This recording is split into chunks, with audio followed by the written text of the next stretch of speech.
Sewage President, advancing student voice on campus and community issues. He remains deeply engaged in advocacy for Hawaiian rights, social justice, and environmental protection. Please join me in welcoming Kainoa Azama.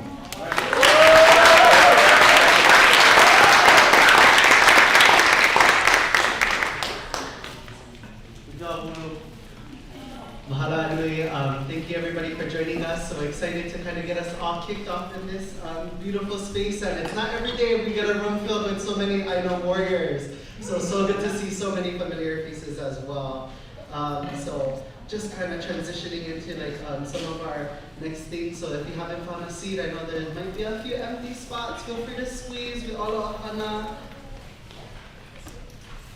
And then next I'd like to ask, so we'll kind of transition into like our different speakers, and they'll each be presenting at this time. Sorry, let me just put water. So first I'd like to introduce Wayne Tanaka, who's the Executive Director for the Sierra Club of Hawaii.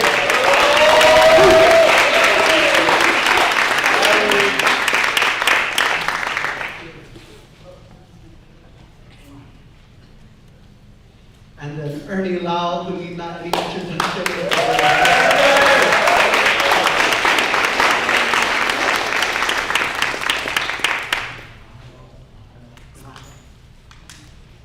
And Emma Koa with Āina.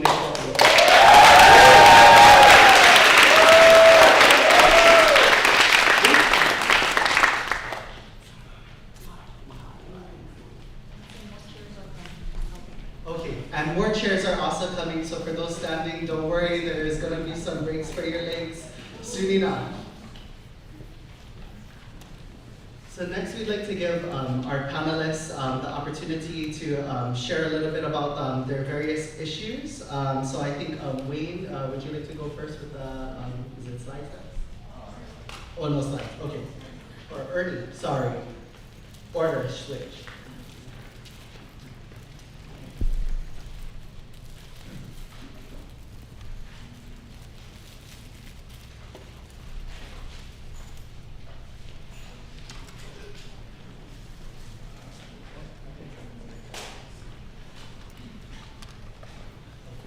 Yes, and for Ernie, what we'll be asking you is really going to be the background on Red Hill and where it's at today. Yeah. Mahalo Kainoa. Aloha everybody. Thank you for coming out tonight. I just want to give you an update on what's happening at Red Hill. It'll be pretty quick.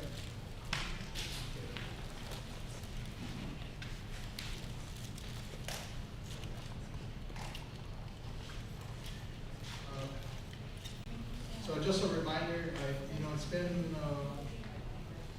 we're coming up on the 4th anniversary of the contamination of the water system in Joint Base Pearl Harbor, where people actually drank or exposed to fuel-contaminated drinking water in their homes and on the base. It's a very sad anniversary because there are people still hurting, still recovering from the injury and the trauma that they were exposed to. But these tanks were built in the 40s. In 1943, and there are 20 of them, massive tanks built in place underground in secret. 150 feet in diameter across, 250 feet tall. You can put the Aloha Tower in one of these tanks easily. Each tank can hold up to 12.5 or 12.7 million gallons of fuel. And when full, all 20 tanks could contain like 250 million gallons of fuel of various types right above our aquifer. On the left corner, you see that the bottoms of the tanks are only 100 feet above the top of the underground aquifer. That is the water resources that we pump from, and also the Navy pumps from to provide drinking water. And for water supply, we still have 3 water wells shut off. This is just a chronology of some of the events. My kuleana with Red Hill began in January 2014. And it's gone now 11 years. But you can see the history of the releases. 27,000 gallons in 2014, about 20,000 in May of 2021. And this is just what we know from the information that the military has released. And the actions of the Navy first shutting off their water source, which was Red Hill Shaft, which is connected to the same tunnel system where the Red Hill tanks are located. So when they built those tanks, they also needed water for the base. They decided to construct a drinking water source connected to the same tank system, tunnel system, and the field pipeline is running a part of that tunnel system, and the water line also running in the same tunnel system. Unfortunately, that made it a recipe for a disaster to happen, and that happened in 2021. So right, and then after the November 2021 contamination event crisis, about a year later, on November 29th,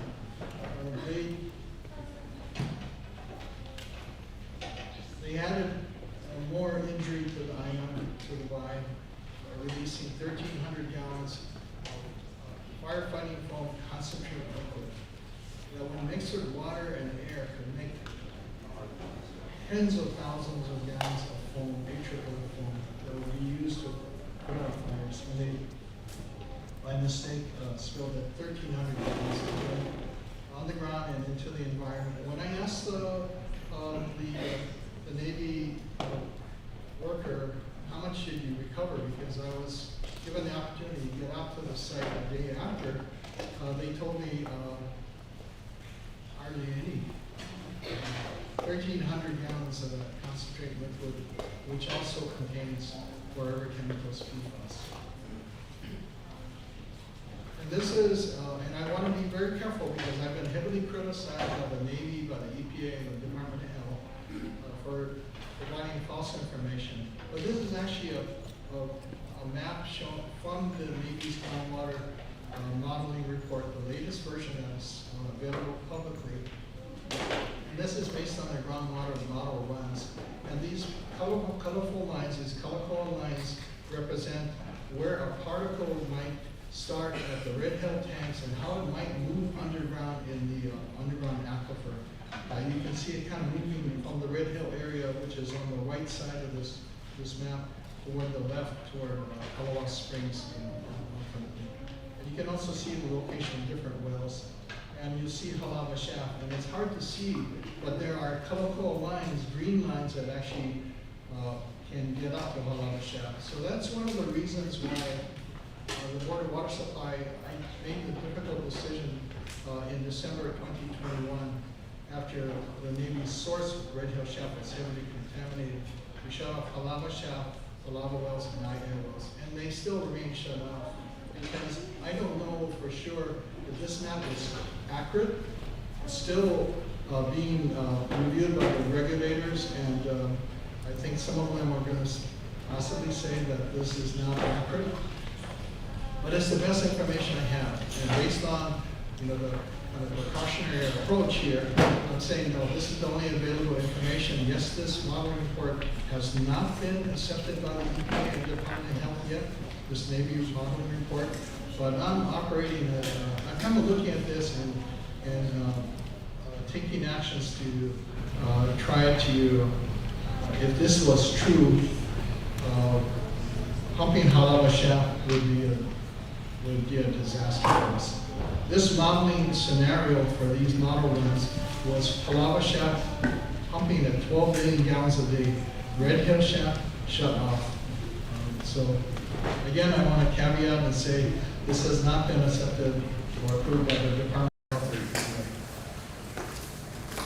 Health. And this is just a clear depiction. In blue are the locations of the Board of Water Supply wells in the area. The red titled there in the red boxes are Āina Halawa Shaft, the Navy's shaft, small shaft there that shut off after the Red Hill spill, and also the Red Hill Shaft that shut off. I just want to point out that the Navy has installed a temporary water treatment system at Āina Halawa Shaft.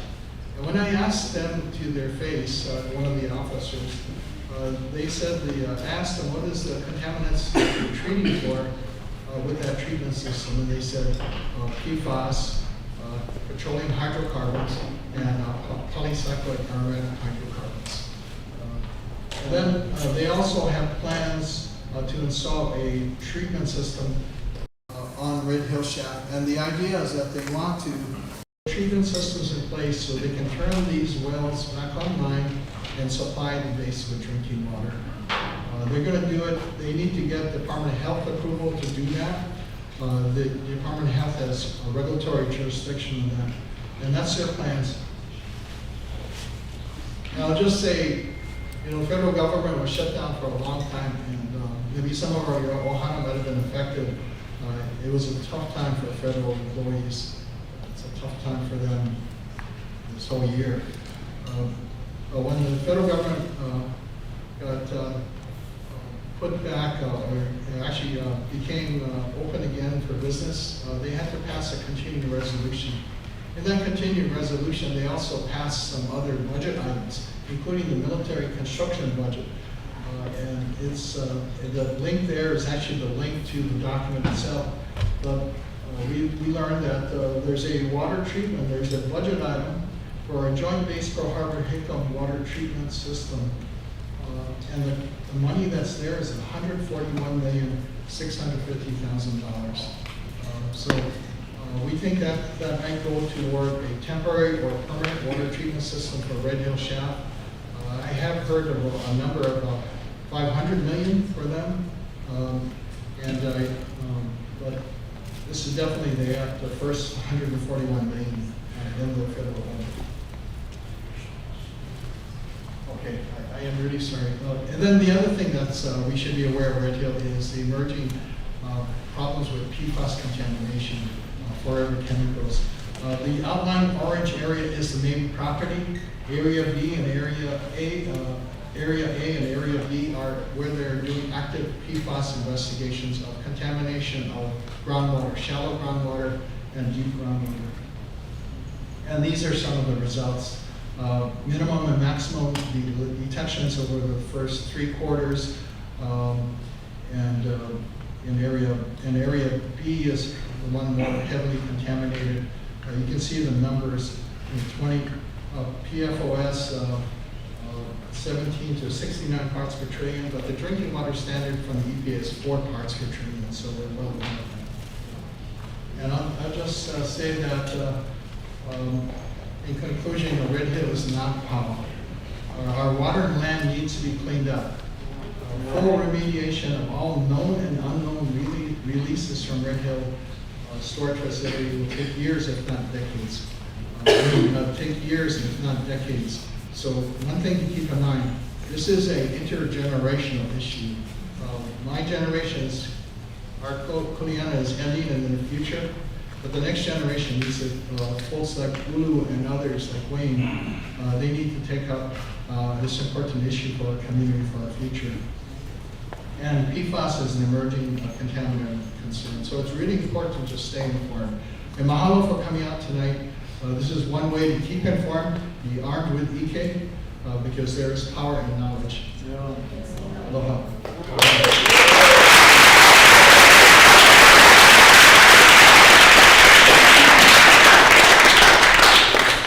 Hallelujah. Mahalo for the reminder that our brain is sometimes our strongest muscle and weapon when we think about this, and our strongest ability there. Kind of moving on to another topic, but very much similar in how we think about the military impacts that are happening here in Hawaii. There's another hot topic that we all recognize, which has to do with the military leases, as well as other issues that relate to such. So I was wondering if Wayne, if you'd like to present on that too. Mahalo.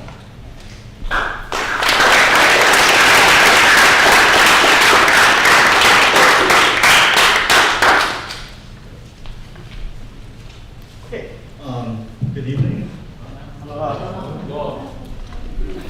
Yes, again,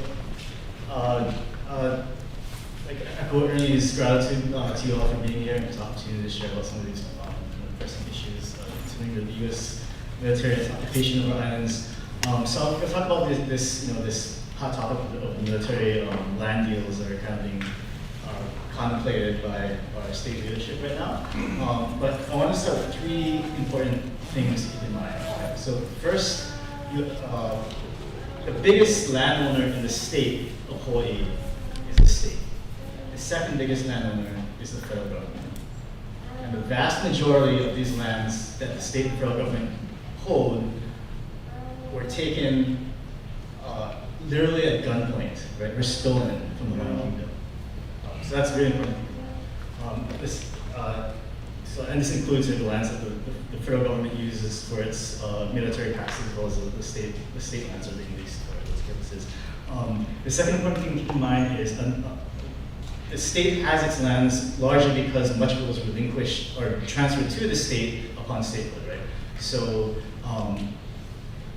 these lands that the state holds are part of what's called the ceded lands trust and or public lands trust. They're a little different, kind of like rectangles and squares, but all that to say, there are fiduciary obligations, that are pretty clearly defined, by our courts. That all state agencies, that the governor, the BLNR, they all hold with regards to its administration of this trust corpus, right? Under the public trust, the public land trust, and the citizen trust. So that includes things like, being loyal to the beneficiaries, which is, public compliance, or not letting the trust corpus go in ruin under your watch.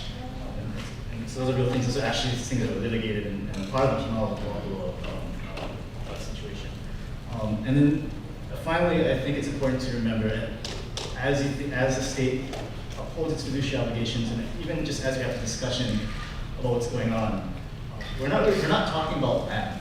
We're really not talking. We're talking about ʻāina. And I'm not the lead, so I can only really articulate what's been told to me by others. But in the post approach, he points to Nuiko and how it illustrates literally that people and ʻāina are family.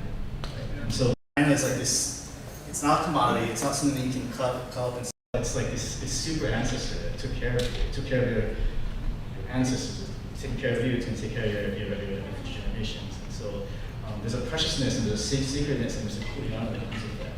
And that needs to be understood as the state upholds its fiduciary obligations of loyalty and impartiality to its beneficiaries, as well as, I think, in a broader conversation as people who live here in Hawaii about these lands home. So to get back to these, to the military leases that are expiring, in the 1960s, the federal government, in addition to the lands it retained and some of the lands that they had taken through evictions, executive orders, they had leased for $1 a number of parcels throughout the islands, right? So Waikoloa, that's about 22,000 acres, Oahu at Kapūkakī training area, Moku military reservation, and Moku, that's about 6,300 acres. And so these leases were for about 65 years for the whole period of time. And so that was about 62 years ago, and so these leases are expiring about 2029, 2030, which we're looking at. And so the Army has expressed these and the Navy and other branches, they have again expressed their desire to retain these lands. And so there's a beyond the expiration date, right? And if you read their documents and what they're saying, they want the fee. They don't want to be leasing these lands anymore. They want the fee to hold the titles to these lands. But to achieve that, what you need to do is go through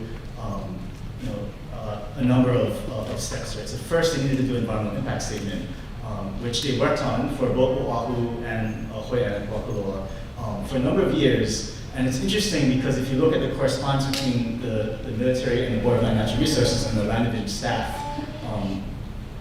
there's a lot of frustration on the state side, right? Like they were telling the Army, you gotta look at the cultural impacts, you gotta serve this whole area. Like you basically follow the law that's well established in Hawaii with regards to environmental impact statements. The Army failed to do so, and so after a couple of tries, they finally presented the final EIS in May of this year for Waikoloa, and then in June of this year for Oahu. And the Board of Land Natural Resources, thanks to, I think, the tremendous outcry of everyone who has concerns about how the military has been treating our ʻāina, and not just in these training areas, but more broadly, as well as dealing with our staff's own frustrations with the Army, thinking it can do whatever it likes, the board rejected these environmental impact statements. And I think that caused a lot of concern for the Army because this was just step one, right? They need to pass environmental review. then they need to deal with the fact that these are conservation lands, which means you can't do military live fire training on these lands. There's other things that steps have to take with regards to, if they want to acquire a fee through an exchange or a sale, they have to get legislative approval and give notice off Foreign Affairs. So there's all these things, and so I think the Army was kind of, they sent a letter to Governor Josh Green in September and said, we need these lands, we want a deal in 60 days. And Governor Green, despite his fiduciary obligations to defend the public trust and the city lands trust and the corporates and all that, he went along with it. And so the first thing he said, I'm going to work this out. There's a little pushback. I think they realized there's no way they could call anything even that could pass the smell test in 60 days and push it over here. And which, again, like for many of us, minimally just go through, we don't even know what we're dealing with, right? We don't know the full range of impacts we need to account for. We don't know the full range of costs and burdens we'll be placing on our ʻāina and future generations. And yet, despite, I think, the pushback the governor saw, he's continued on this path. So most recently, he came up with an agreement in principles with a number of things that he said he wanted to see in the land deal, which is very concerning because half of those things the federal government is already obligated to do. It already has to clean up, its lands it's no longer used. It already has to, if there, to the extent that his agreement envisioned like land coming back or being relinquished from the federal government to the state. There's actually an existing law that says that once the federal government no longer needs lands that it retained, it's supposed to relinquish it back to the state already, right? So half of those things the government are supposed to do. A good portion of a few other things that he's been asking for, like housing. He wants them to build like 6,100 housing units, something like that. That's just scratching the surface of the tremendous housing impacts that the military has had on our communities, right? Not just in the occupation of 14,700 housing units that that military service members rent from the private market, but also the fact that they're given $4,000 to $5,000 a month for housing, which basically prices the rest. So there's concerns that that's just going to sweep these bigger programs under the rug. And then some of the things that he's most recently put forward, like pivot to like investing in liquefied natural gas infrastructure, is like way bad. It's not good at all. Like that's going to lock us into dependency on a fossil fuel that's 8 times worse than carbon dioxide, among other things, right? Depending on a foreign corporation that import. So there's other concerns with this kind of deal that he's envisioning, and whether it's and how it's just not fully informed, and yet through his channels, his PR firms, and now through his advisory committee, I think there's a concern that there's going to be a manufactured perception of consent to the land deal that he's pursuing. And so we can talk a bit more about that later. We want to make time for the next speaker.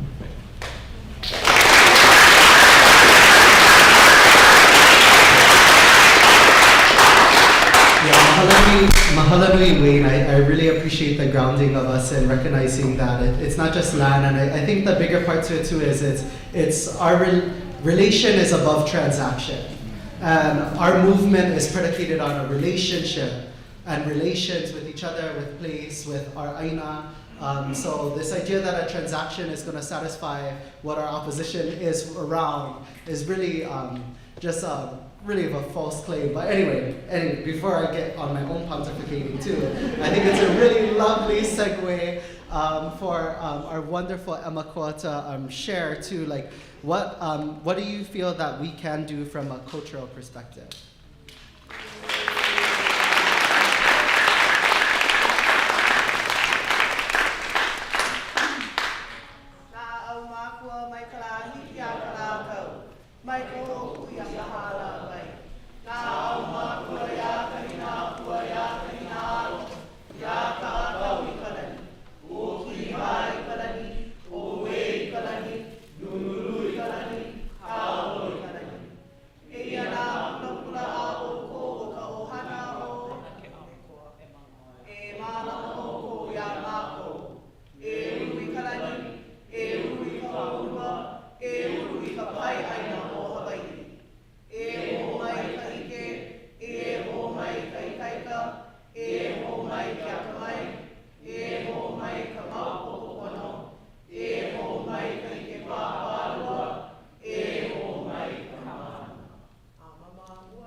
thinking of right now and what I have been thinking of, and I was trying to, okay, what's my opening statement going to be? And it just came to me as I was sitting here, and these awesome Kane were sharing their mana'o that, you know, really backs up everything that we are going to share here tonight as Tanaka and as the perspective that we have always known. So mahalo nui for your mana'o and your perspective.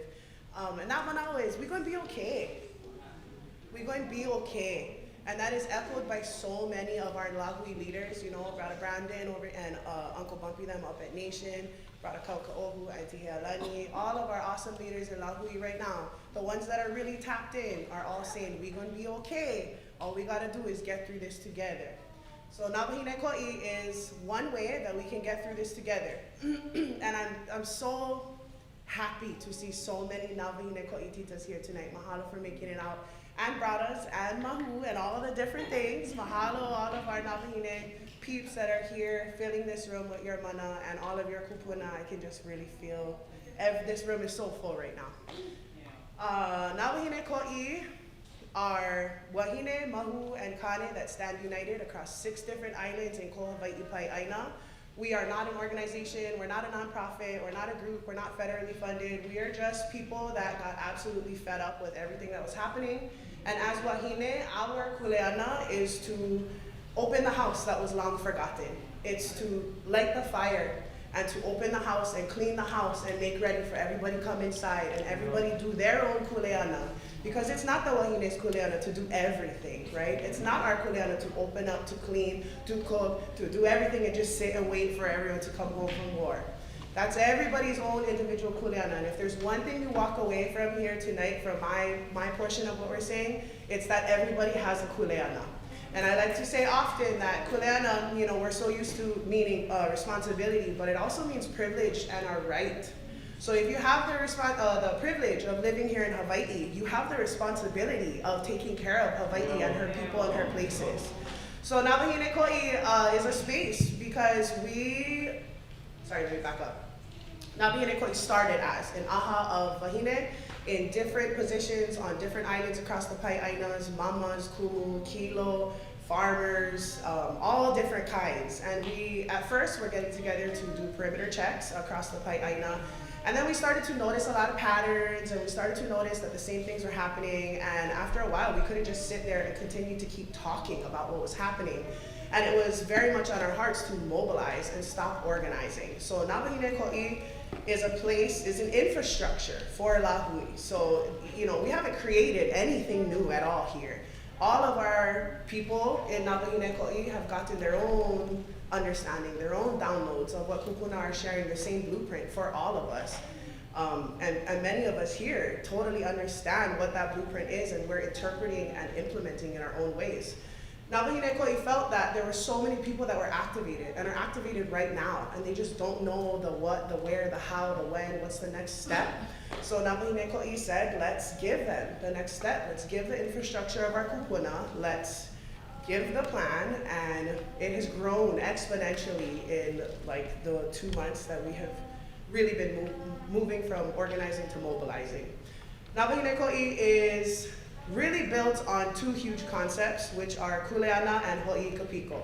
I talked about kuleana a little bit already. Ho'i kapiko is a concept that many people translate different ways. Return to your source, return to your beginning, return to your center. But at Nabahine Ko'i, we use it as a call to return to traditional practices. So the 2 traditional practices we are foundationally built upon are number 1, matriarchal system, and number 2, the Ahupua living system.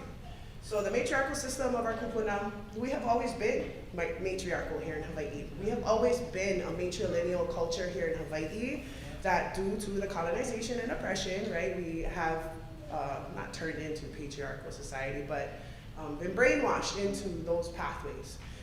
So our kupuna have always passed down our mana through our mama. That has always been our way that we receive our mana in our ohana.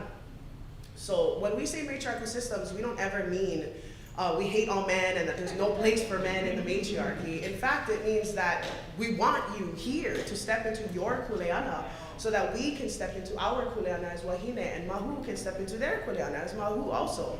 So the matriarchy is really just systems that are built on love and care and nourishment and nurturing, instead of the patriarchal systems that are built on power and money and profit and hierarchy and all of those other lovely things, why we're here today. So the matriarchal system being one of those foundational pieces, and the other piece being Ahupua living. Our kupuna, I really believe our kupuna have the answers to everything here. Even if it's not exactly applicable to today's 2025 world, they have the answers. That's what I mean when I say the blueprint is already here. When we live maka to makai and we have the perimeter check, there's nothing going on in between that is not authorized by Ko Hawaiʻi ʻāina and her constituents. When we live maka to makai in the Ahupua living system, clean water is mandatory. Clean water is necessary and the bare minimum to what we are doing as our way of life. There is no space for things to fall between the cracks because there are nets of care underneath all of those different systems. And might I say, Wahine are very intentional in the way we build systems, and we've thought of almost everything. So, na Wahine Ko'i really providing that infrastructure for people to step into their kuleana. We're not here to tell you what your kuleana is. We're just here to say, here's 10 categories, here's some examples, please pick one and do something. You don't have to do all the things. In fact, that's why, in today's American rat race, we're so busy trying to do all the things. One person isn't meant to do everything. We're meant to pick one thing, get really good at it, and then trade or barter with people in your area. So that's where the Ahupua Trade Center comes in. A lot of you might have heard or seen some of those things that we've been doing online. So the Ahupua Barter Center are at all Nawahine Ko'i Pu'uhonua, and they can serve as a way for us to sustain ourselves through this movement, but also for the rest of our lives and into many more generations to come. So the Pu'uhonua phase for the Nawahine Ko'i plan of things, the Pu'uhonua are on every major island right now that we're working with. So Oahu, Maui, Hawaii Island, and Kauai, and we are working on Molokaʻi right now.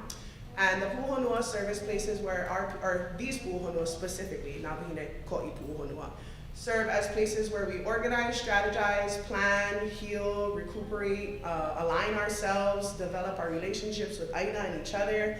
And they're really meant to be places where we can continue to mobilize and organize, because lakuoko'a once a year for 6 hours is just not enough time for us to really get the ball rolling on what we're gonna do. So there was one more thing I wanted to say, but it escaped me.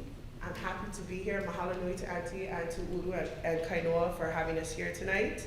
I can't wait to dig into all the juicy things with you guys. Mahalo.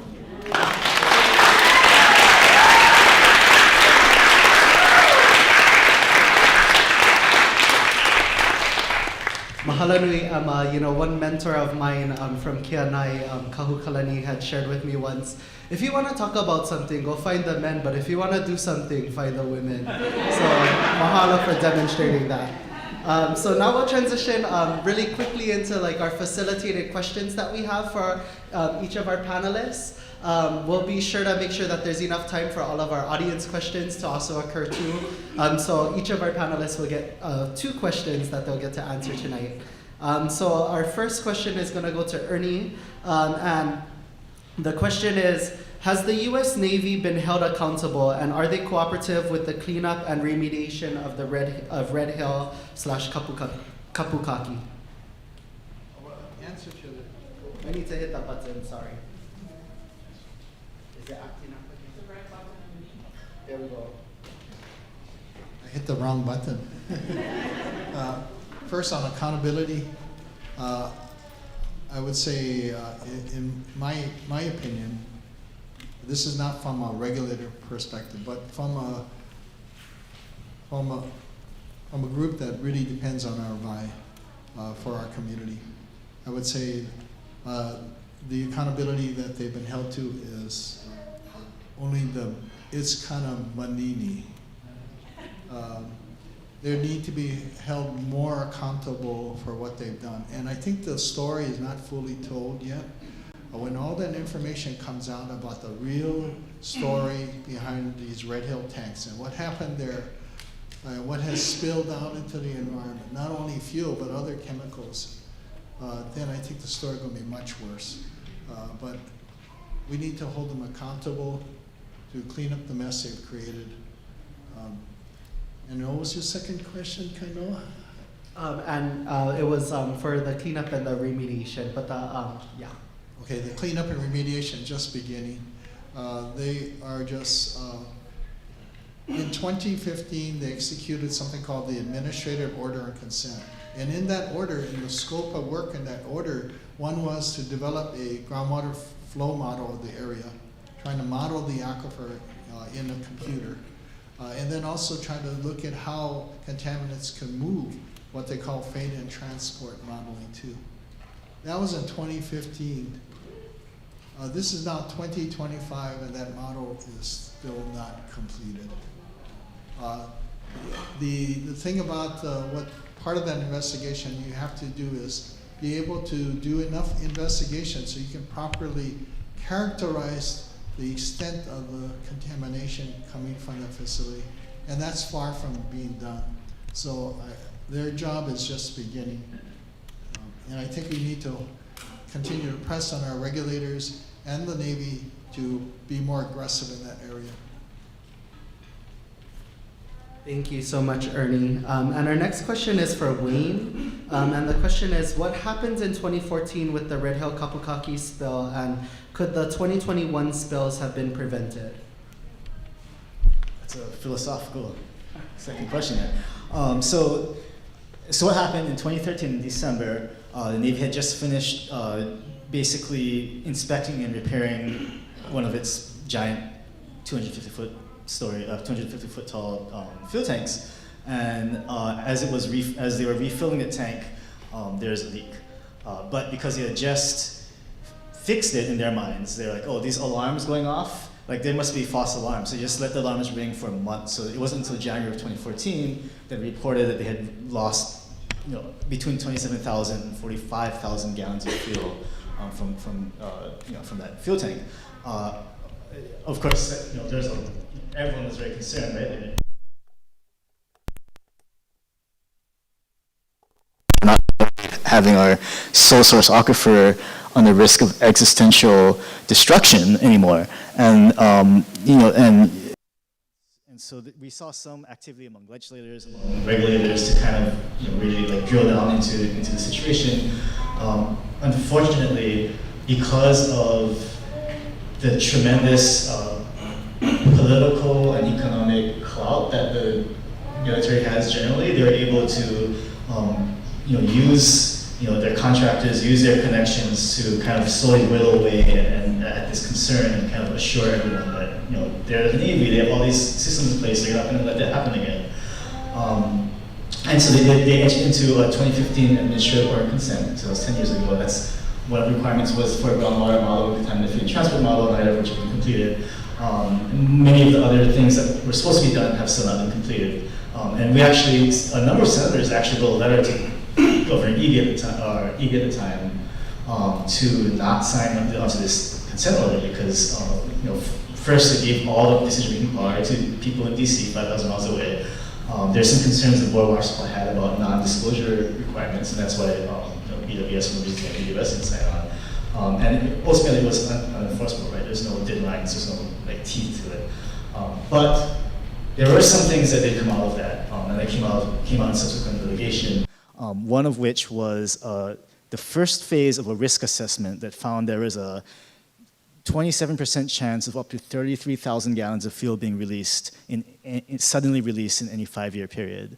In any 1-year period. So it's an 80% chance over 5 years that you're going to have a 33,000 gallon leak. And unfortunately, that's what happened, right?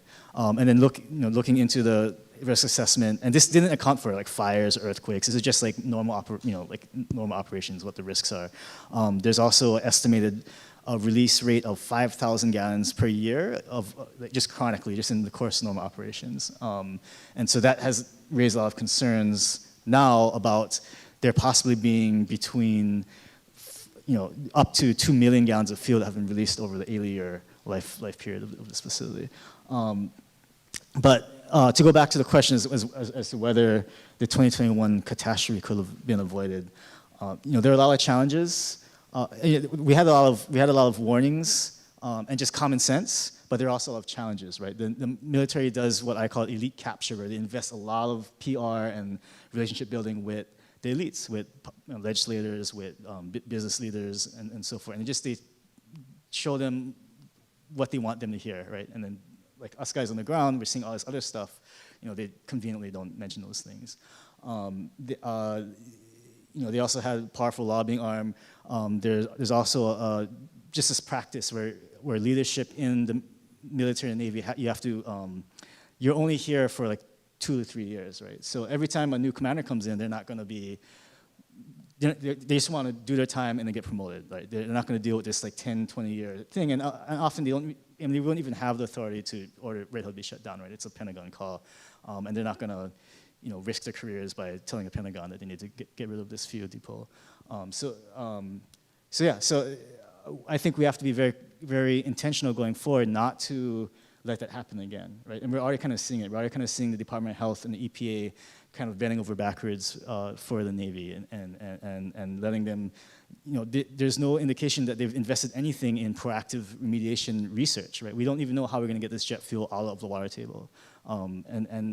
So unless we continue to keep, as Ernie said, keep the pressure on our elected officials, on the regulators, I think we may see this burden of a contaminated aquifer where we don't know where the contamination is or where it's going. That threat's going to be passed down for generations, and so it's our kuleana, it's our responsibility, generational responsibility, to do what we can now to make sure we don't pass this burden on. The other thing that I just wanted to mention is that this isn't a to the extent of could this have been prevented, this isn't an isolated incident, right? This look everywhere across the Pacific, across the continent, where the military has a presence. You see contaminated water. You're going to see cancers. You're going to see all kinds of just terrible, traumatic things. And so I think part of not falling back into the same old habits of deferring blindly to the military is to make sure that we uplift this, connect with these other places and uplift this narrative that this is not just an isolated incident in Red Hill, but it's really a completely untenable, unacceptable way of doing things that unfortunately the military is entrenched in. Yeah. Mahalo nui, and mahalo nui, Wayne, that's a great reminder.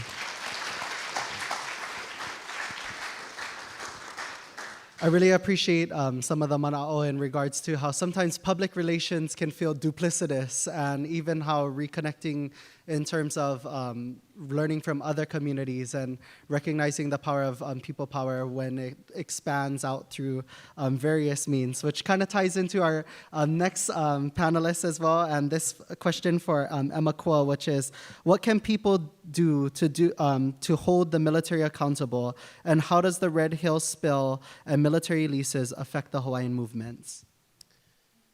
Most of the things that I want to share about how we can hold the military accountable for security and legal reasons, I will not share in this room today. If you're interested, sign up at ho'omakoko.com and come to our orientation. But on a side note, I really agree with what Wayne just shared about applying pressure from all angles. I specialize in that. And I do believe that that is a very useful tactic that works often. And when you have people in the meetings, in the OHA board meetings, at the military court case hearings, at the Red Hill Commission stuff. Sorry, I'm not really in the political world. I don't know the proper names for all these things. But you got people in all those spaces, and you have people on the front line that are protesting and that are doing firm protesting is what I'll call it. Strong protesting in their face. So I think that the number one thing is demanding our land back. For me personally, and for Navahine Ko'i, we don't ever believe that asking for a seat at the table to negotiate with our oppressors and our colonizers is ever going to be something that's going to get us where we want to be as a sovereign kingdom in Ko Hawaiʻi Āina. So I know that that is a contentious topic right now in Lahui, and I think that it's really important for us to talk about it. And I think that it's also really important for there to be representation in Lahui saying we demand our land back, and we will get our land back at any cost, at any chance or any opportunity that we have, we'll be there, whether it's the board meetings, whether it's the across, you know, from the military bases themselves, whether it's at Red Hill, whether it's right here in this room. We're showing right now that we are here and we are makau and we are ready. And this is a form of holding the military accountable right now, this room and this conversation that we're having. So thank you all for being here and receiving and being a part of this conversation. Number two, I really believe in educating our community and informing our community. I know there is a lot of hearsay, there's a lot of he said, she said, there's a lot of Hawaiians like me that don't really understand every nuance about the political world and the high academic legal jargon, but we get heart and we get na'au, and we're connected to our ʻāina and to our people and to ourselves and to our kiaʻi and our kupuna, and sometimes that's all you need. So I do believe that educating in all the different ways so that we can be makau to articulate ourselves from an educated point of view, so that we can be makau to not just talk about it, but do it and be about it and move in an informed, educated manner. And I also think that you know, at the OHA board meeting last week, a couple weeks ago, or sorry, it wasn't the board meeting, it was the night before, they had this workshop session and I attended one about Hawaiʻi Island issues. And in this room, they were talking about PGV and the TMT and the military leases, and Kaikahele was really adamant that the military will never give us land back. And I think that's totally false, and I don't believe that. And I do believe that if pressure is applied from all angles, and I do believe that the people with integrity are really hanging in there and holding the line, that it is not only possible, but it's already well on its way. We are already on that track of the exit plan of the U.S. military from Ko Hawaiʻi Pai Āina. And what it's gonna take, though, is for people to hold the line and not to fold under pressure, not to fold to money, not to fold to power and things that we know that they will offer us and things that we know that they will try to get us with. I also believe that to hold them accountable, it's really important now more than ever to have, you know, and me 10 years ago would have never said this, but I really do believe that, and that goes back to, what is your kuleana? Because we need people giving testimony. We need people in the meetings, learning on what's going on and informing the frontliners and informing the feeders. And that's the whole thing about Navahine Ko'i, is we have these categories that are outlined for everybody that has I mean, like I said, we all have a kuleana. So like I said, just pick one and stick to it, and that is how we're gonna get through this together. I really do believe it. All of Navahine Ko'i do believe it. That's why we're here doing this work. Our kupuna know that that is the path that we are all to be on. As for the question, how does the Red Hill spill and military leases affect, oh wait, sorry, that's what I wanted to say, was in that meeting with Kaikahele, he was saying that, it was funny because he was talking about how Red Hill, you know, they used to say the military will never let go of Red Hill. The military will never give us back Red Hill. They'll never decommission it. And then in the same breath, he was like, they're never going to give us back our land. The military will never let go of our land. And they have, you know, there's still lots of work to be done with Kapūkakī, but never say never is totally my mana'o, and especially when it comes to sovereignty and our ʻāina and reclaiming and restoring our systems and our kuleana. So the Red Hill spill and military leases affect the Hawaiian movement because how can you do anything if we don't have clean water?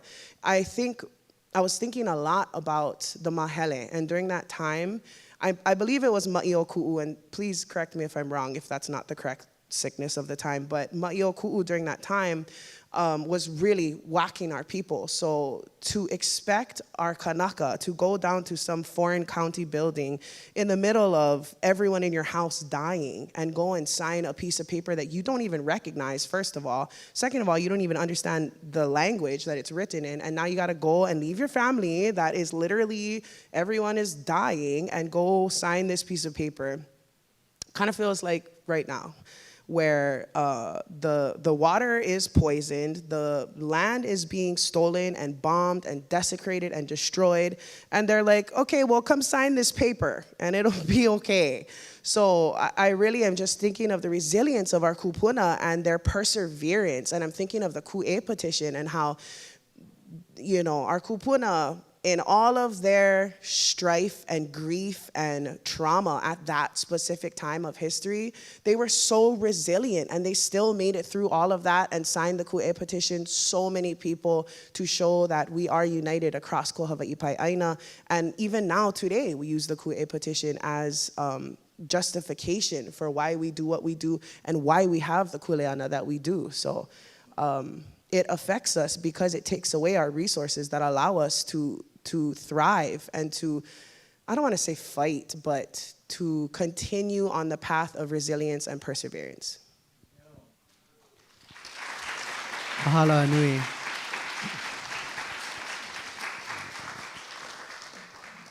Our next question is for all panelists to answer, and that question is, what kind of Hawaii do you want your keiki to inherit, and how do we get there?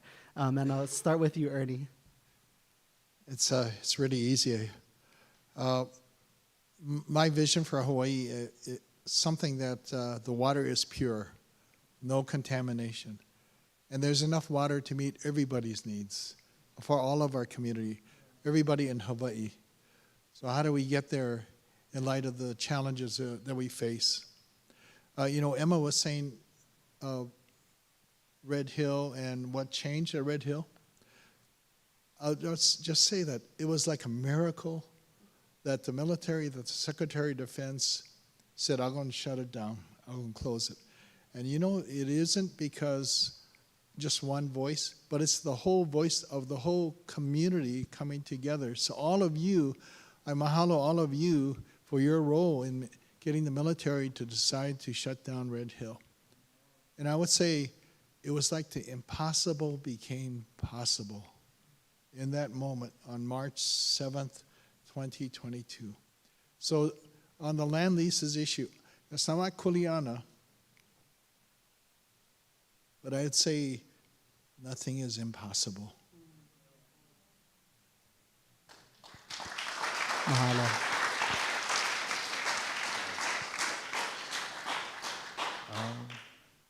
The world I want to see my keiki inherit. The world that Emma's building, and that Brandon's building, and that Ernie's building, that we all have part in building right now.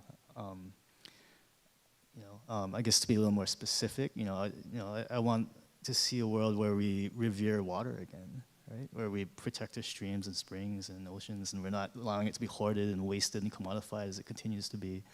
A world where ʻāina, the relationship between ʻāina and people is restored, right? So where we're nourishing ourselves in all the ways, not just physically, but spiritually and emotionally, and where mahiʻai and malama ʻāina are freed from the pressures of real estate speculators and contamination and all of the challenges that we face now, and ultimately really a world where what we value in all the arenas, right, in policy, in economy, like what we value is how good we are at taking care of each other and how good we are at taking care of our home. And to Emma's point, like we're so close, like and like some of these studies, what's going on with our planet in terms of the climate destabilization, like our best and our last hope is to pivot back towards indigenous models that are proven to enable us to live in a much more sustainable manner, that have been unfortunately buried under, what people call colonization, right? Displaced by these Western concepts and these Western assumptions and priorities and values, and so we need to. It's so close, but at the same time, there's people in power now, there's structures in power now that are also very intimidating, right? And I think it's really important to remember that power concedes nothing without a demand. And so part of our work is to make that demand and to organize ourselves around that. And that's why I'm so grateful that for all the initiative that Emma and her Nawahine Ko'i have been taking on at Kuleana, and hopefully we can all kind of support these efforts, because it's we either do it or we don't make it. Like, it's that simple. Mahalo.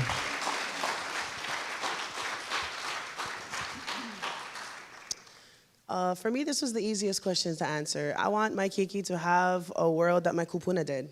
I want my keiki to live in the Hawaii of our kupuna. which encompasses everything that these two amazing smart Kane just shared, and so much more. I think of a world in which my keiki don't have to explain protocol. I think of a world in which my keiki don't have to intentionally decolonize interactions in community, because that is our norm already, is to have indigenized interaction and community together. I really do believe that to get there, it is through the infrastructure of our kupuna. You know, whether it's with Nāwahine Ko'i or with yourself or whoever else or whatever, I do believe that the systems of our kupuna can be, you know, interpreted and translated in so many different ways. So again, pick one and go ahead and do it. I just kind of want to share that through Nāwahine Ko'i, the different categories feed into each other also. So an example, I just want to paint a picture for you. So when it comes to holding the military accountable, for example, on an action day for Nāwahine Ko'i, maybe that would look like a protest. So the frontline people would be on the line, they would be doing the protest, they would be, you know, those that would have good support systems at home, that they could be out on the line and their animals and kids are taken care of, the house is taken care of, they're on the line. The feeders group would be maybe mahi'ai that grow food. Maybe it's people that just cook food. Maybe it's even somebody that doesn't cook or grow food, but they've got a really big kitchen and everybody can come over and prep food at their house. So the feeders, because if the frontliners are gonna be on the line for 12 hours, they need to be sustained, they need to be hydrated, we need the legal observer to be taken care of, all of the different roles, the different kuleana are all taken care of. So the feeders take care of that. And then we have the logistics group. The logistics group would be in charge of maybe sending out flyers, or maybe they're in charge of like bento pickup for the day, you know, and slating the lineup for that day.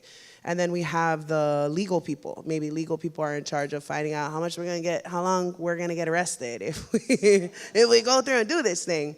And then maybe the research group, they're looking at, okay, what's the maps where it turns into federal and where it turns into state land. And then you got the documenters who are writing a mele about this beautiful day that we had together so that we can document the processes. Like, when I say we have thought of almost everything, I really mean we have thought of almost everything. And it's all of these ways that the categories feed into each other. Again, it's not the same 4 people just getting arrested that are the same 4 people giving testimony, that are the same 4 people farming to feed the community, right? Because obviously that is how our systems burn out. And that's how a lot of things that have gained momentum in our Hawaiian sovereignty movement sometimes, you know, burn out, is because there's just not enough people carrying or paddling the va'a forward, and we're just pulling dead weight over and over and over again.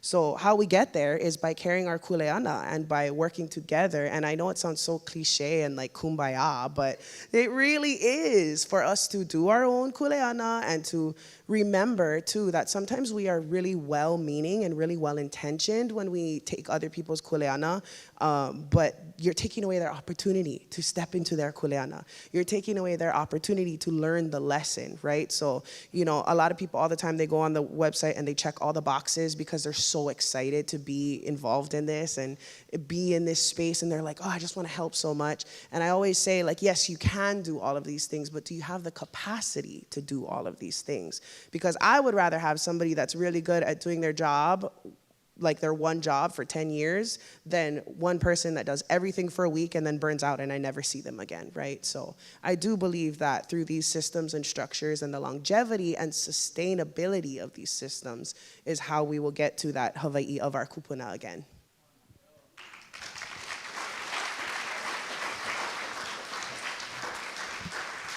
Mahalo, mahalo anui. Before we get into the audience questions too, oh, we got something? Oh yeah, we're gonna open up into now. Yeah, so before we get into the opening of questions, I wanted to take a jab at this question too, because I actually really like it, even though I'm a moderator. But we're running on early on time, so can. You know, one of the things that I keep always thinking about is how when we think about our kupuna in a very short time of interacting with these global superpowers, this new way of life, these new laws, we created a model that really, still to this day, has some of the most environmentally progressive laws, has demonstrated how governance can really look and progress to where it's still relevant 132 years later. And I really think about how Hawaii, this place that's now impacted by war, what does it look like when we can create new models, when we can really investigate? What does it look like when we return Hawaii back to a place of peace? Because as somebody who, I'm not anywhere near a teacher, but definitely with Aloha as well. And one of the things our Aloha, Kumu Ramsey Tom always teaches us is violence is the lowest form of communication. So our very principles were about creating, we're about healing before we even get to this point of that level of violence, and to the acceptance that we can actually live in a world where we have poisoned children by the very life-giving waters that nourish us. So I really think about when we think about Hawaii and we think about our kupuna's ability to, in a very short time, do all the legal parameters to create the first non-European recognized nation state that still to this day's laws, now even the governor can take credit and be like, oh yeah, I'm on the Climate 100 for the Times Magazine. You know what, I sue him for building on top of our kupuna's intellectual property. But that's besides the point. So we're getting there, but really thinking about, in that understanding of our kupuna organized in a short time, it's now been 132 years since we lost that autonomy. So what can we do in the lessons of our kupuna of having to come to terms and to really organize on a mass scale to get people cognizant? And yes, there were mistakes. Yes, there were issues. But what does it mean when we can put together now with all the tools that we have and the ability to unify? And thinking about, more importantly, the thing that we create. And I think we always get into a little bit of arguments on a personal note of the cart before the horse. Well, first, let's get the horse back, in my opinion. But second of all, when we think about the cart that we developed that horse carries forward, let's also be cognizant of, let's create something that really reshapes for the world to question what it means to be governed, what it means to live in relationship to each other. And I think we're the people to do that. When we think about, there are people who say, you measure the strength of a man not by his strength, but by the strength of his enemies. And it just so happens we're up against the most powerful nation in the world. And yet, they're at the table trying to figure out every single dollar to get us to shut up. So maybe we're holding all the cards, and we need to see it that way. We need to see that we're actually the ones who have the ability to drive the direction of the outcome, not them. Yeah.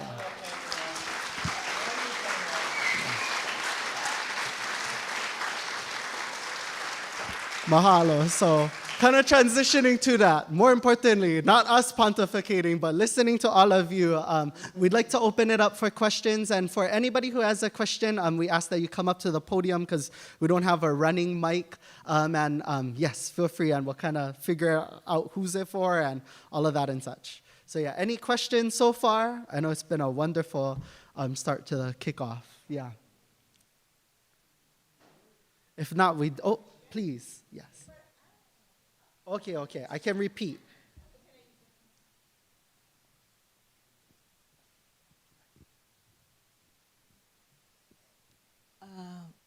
My question, I guess, is to Emma. Thank you, Emma. I'm a kapuna now, so I feel that same way. I want the keiki to have what we had as children, and that's what I'm really sad about. And I'm returning, I left Hawaii only to explore the world, to learn, and I returned. And I learned about Red Hill, and I absolutely freaked out. That is just absolutely unacceptable. Our pure water, our artesian wells, the water we have in Hawaii, the pure, clean water on the planet Earth. There is not many places. Evian has the same kind of water, but Hawaii and Evian in France. The rest of the world needs to learn from the people in Hawaii, the indigenous people, because when you're indigenous, you have a connection to the earth, the planet Earth. And the amount of distance that indigenous people have through civilization, we're so close to the earth, there's information in our bodies genetically that we cannot go against. that we are stewards. We don't own land, we take care of everything. And I think the world needs to see, and Hawaii needs to educate the world in a sense, because in the culture that we've had, and it's unique. I've traveled, not everywhere, but I've traveled to see art. And the rest of the people in the world love people from Hawaii. And they feel for us. They're fighting, they're backing us. They want us to fight back. They're waiting for it. They've been waiting all this time. They're in Amsterdam, they're all over the place, and they're just waiting. And so I feel like Hawaii has a special, mana'o, and like what you're doing with the Navahini, I love it. One thing I want to ask was that I hear you want to get the military out, But I'm wondering if we have to do the Aloha sort of way, where we have to be nice, but where we get a representative, like when you said they change officers, they don't, but if somebody can always be there, like you said, a decade of somebody's kuleana, and then teaching them, because they're coming in, I don't think they intentionally want to contaminate and poison us. Well, that's what I like to think. But I think if we found ways to work with them or be on the committees, or like you said, be a force in there always. Navahinis everywhere. So that's what, and is that, the question was, can you see rather than just thinking the military's got to get out, can it be maneuvered in a way where they play nicer?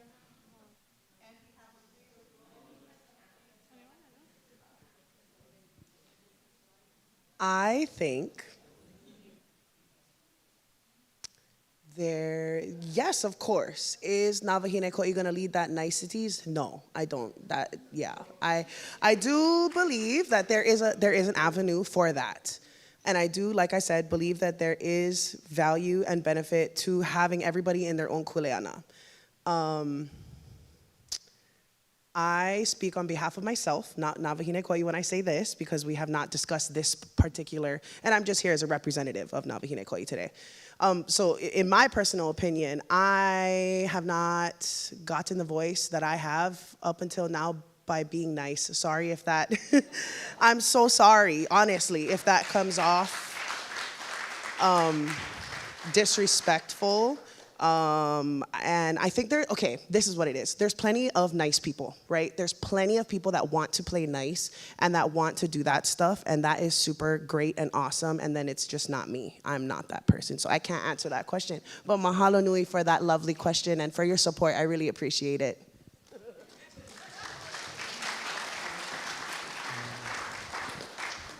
Mahalo nui. Any other questions?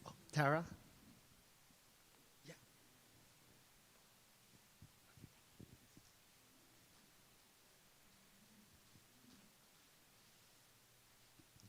Mahalo nui to y'all. I just wanted to share and then ask a question.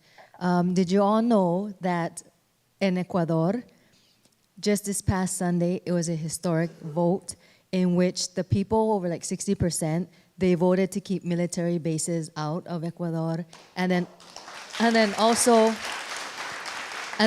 to treat nature, as a person with rights.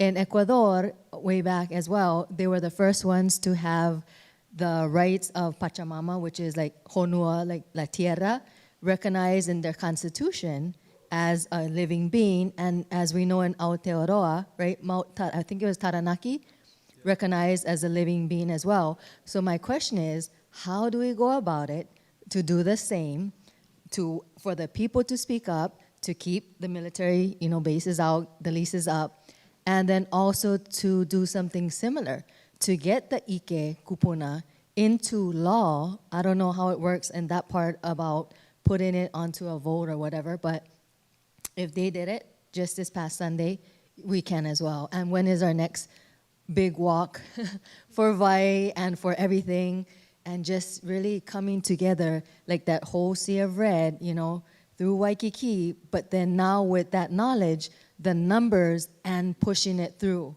If that amount of numbers that comments in the thread of social media posts go into the actual meetings. For example, like this past Friday for Hawaii, for Maui, it can be done, but we just gotta concentrate it, like Tita Emma them are doing, in their system and then out. But we can get it done. So how does it work? I guess is my question to y'all. Mahalo. As the mic's running back, anybody in particular want to answer that one? Oh, we got Wayne. Perfect. Okay, the referendum, it's interesting because I do believe the Office of Hawaiian Affairs is going to introduce a constitutional amendment proposal to this legislative session to have a vote as to whether our constitution should prohibit live fire training. Is that correct? On state lands to prohibit use of state lands for military purposes or live fire training. So that's something that I think you can sign up for action lists from the Office of Hawaiian Affairs. It's going to be a big lift, I think. It's going to have to get through some key committees, but again, these are, from an organizing perspective, these are individual people, right? And so they have people they listen to, they have things they want and things they don't want, and so we organize ourselves around that and leverage our people power, and a lot of amazing things can happen. In terms of rights of nature, I actually believe that we already have extremely strong legal frameworks and case law. It's just that they're not implemented, they're not followed, right? And when you think about all of the case law around Hawaiian rights, right? Traditional customary practices, under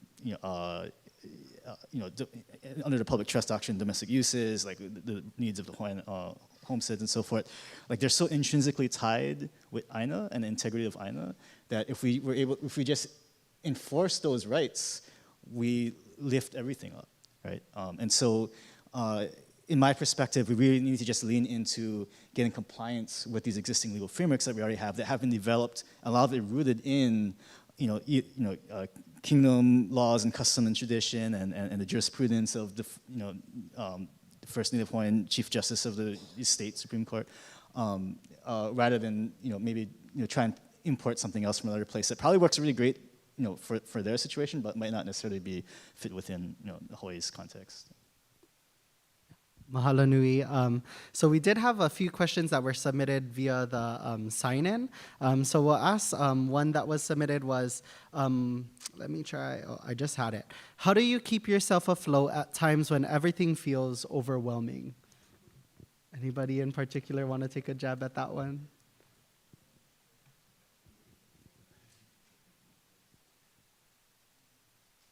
I pray. Kia Koa, help me. Give me strength. It is, I think the thing that drives me too is kind of reminding me of why am I doing this? What is important to our community? And I think Red Hill for my career brought home and even made it even more real is the importance of water is life for our community. And what happened to it was like hurting water. So we need to bring healing for our vai. So I just the other thing I do is I walk my dog twice a day. It helps me keeps me sane at times, but it's the thing that I draw strength from is also from you folks in the community. Because when the times are the darkest and it seemed hopeless, it's the community standing together with one voice that made, I drew strength from that. So mahalo for that. So I don't drink, so I haven't tried ava yet. Yeah, but kia koa is my strength, and walking my dog is helping me keep me sane. Mahalo. Mahalo. I know it sounds kind of corny, but I plant. I find so much clarity in being in ʻāina. We're up on Hawaiʻi Island. We have made the move from Oahu to Hawaiʻi Island. And you know, just even in time, like when the SNAP stuff happened, I was so stressed out and I went outside and just started getting a whole bunch of seeds. I'm like in my greenhouse, like angrily arranging everything. My girlfriend comes out, she's like, what are you doing? I'm like, I'm coping, germinating. So for real, that kind of stuff makes me feel so much better, you know, prepping. I say this all the time now, but I'm not scared. I have been waiting my whole life for this moment. My kupuna have been waiting generations for me to be in this moment right now. So I'm not panicking at all. I'm preparing. We're preparing. Like we have been preparing for so long, and that's why we're not panicking, right? Is because we've been knowing that this was coming for a very long time, and we have been waiting for it for a very long time. And it might seem antithesis almost, right? Like, what do you mean you're waiting for the military to like take your land? No, we're waiting for us to take our land back from the military when they try to take our land. So, oya. And I, you know, just like Ernie said too, na kinia kua, na kupuna, I lean on them so much, and I am a very spiritual person, and really find a lot of peace in ceremony and the traditional practices of my kupuna, from hi'uvai to kapūkakī to pikai and all of the different kais in between. And just really find a lot of peace and a lot of clarity, you know, and that's really where my air of confidence comes from, is because they be telling me everything already before I even came here. They were like, you're gonna do so good, girl. So I don't get overwhelmed. Nah, just kidding, I do.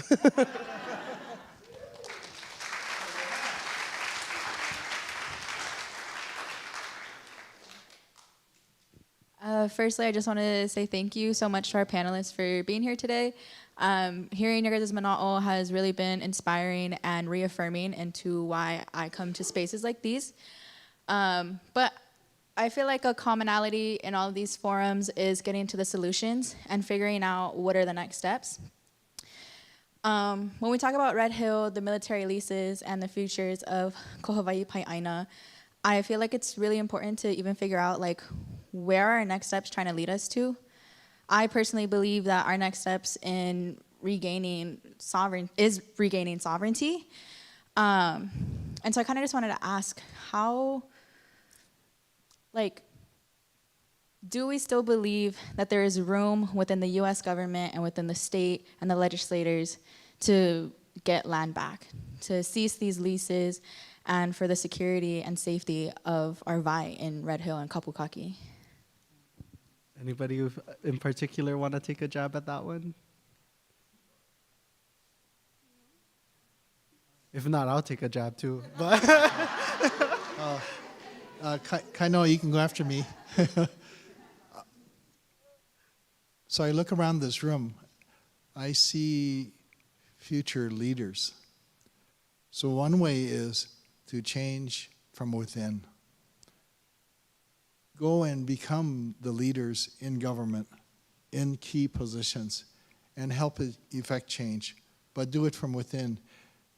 So I know we can blame the elected officials and legislators, but be willing to run for office and to take on key positions in government, and you can change it from within. I kind of see that happening. I think there's some efforts at the University of Hawaii in the law school training young leaders for our future. So change government, change it from within. okay. Yeah, no, mahalo. I always have like a little bit of a different perception or thought process into it too. Like one of the things that I always think about is we always talk about illegal occupation, but when do we have conversation about what is legal solution? So on one end, we recognize that we have inherent rights of sovereignty that are derivative from our nation. And then there are other forms of sovereignty under international law that can talk about you as a human, rights, various different sort of individual rights of sovereignty, or even the indigenous people's rights rights of sovereignty. But when we think about the sovereignty that we're claiming from a nation, you can't really create something that claims that nation's sovereignty, which is kind of the issue that we're taught about for the Republic of Hawaii. So in thinking about that, at least my big question has been is, what does the process to reestablishing that lawful entity really look like? And how do we have that discussion? Because at the end of the day, too, when we think about the apology resolution and we think about this idea of, as I like to think about it, when how they talk about like, oh, there's no legal remedy for this, or like there's no restitution that comes out of this, yada, yada, yada. But on another end, when we think about the international court, for example, let's also be cognizant of anything you can say may and can, or anything you say and do may and can be used against you in the court of law. And you admitted that we're not a part of you to begin with, because there was no legal transaction. So maybe what does it mean if we remember that and reestablish that and then challenge it in that way? Because I think another point to it too is I never like to waste a good crisis. And when Agent Orange is at a particular place saying everybody's going to hell, I'm like, right on, now you know how it feels. So let's really talk about what does it mean to not remember what it's like to be under the United States, under Congress, under these particular conditions that have led to, I feel like we always get caught up responding to symptoms rather than looking at what's breeding those conditions to occur in the first place. So if we're really thinking about how do we change those conditions, then let's also be cognizant of the new allies that we can make in the present moment, and can we remember what it means not to engage as a beneficiary, as a American, but what does it mean to engage as a kingdom subject, but also be cognizant of what it means to make international relations and engage as a nation state again too. And I think that's part of it too, is what does renationalization look like? So that's been something that I've just been having questions on. So mahalo for the question.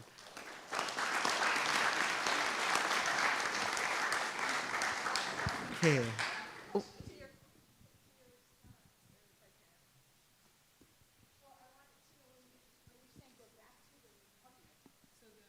Or kingdom, sorry. Yeah. Go back to the Kingdom of Hawaii when we are constitutional government and all that. Go back to that. Go back, establish that. Say that we were under the Constitution. We were already existing. We're already recognized by all worlds, right? The world, different governments. And if you go back to that and you're saying fight that, and then reestablish Hawaii as a republic, a kingdom or a republic of Hawaii. I'm talking about how the lawful, when we talk about illegal occupation or the illegal overthrow, we're talking about the usurpation of the kingdom, which is the body that the United Nations in 2017 also recognized still has its sovereignty. So it just doesn't have a government. So what does that part look like? Yeah. Thank you for the question. Mia. Yeah, Mia Lisa. Hello, my name is Mia. Kiaʻi iwi, kiaʻi vai, kiaʻi hunana niho, kiaʻi honua o Wailupe. So yeah, I know how to wave signs and go kue, but I'm starting to learn how to get under people's skin. And I really have a scab to pick with Department of Health and EPA. Like they're always like coddling the Navy. So I want to know where and how we can start to actually like stab at them. Mahalo.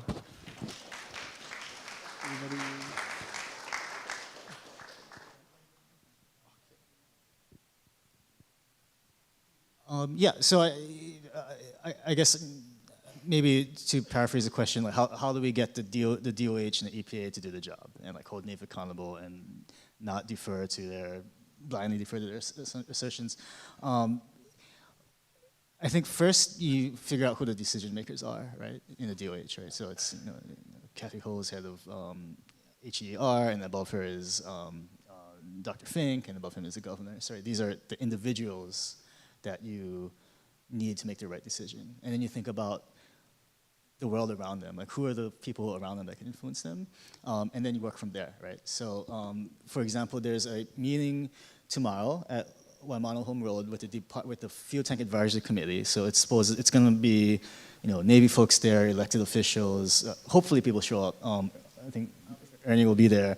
And they're holding this because they just basically violated the Sunshine Law at their last meeting, and I threw my body on the ground and I said, you guys have to at least have an opportunity for the public to weigh in because there's so many misrepresentations and omissions from the presentations that they received from the Navy.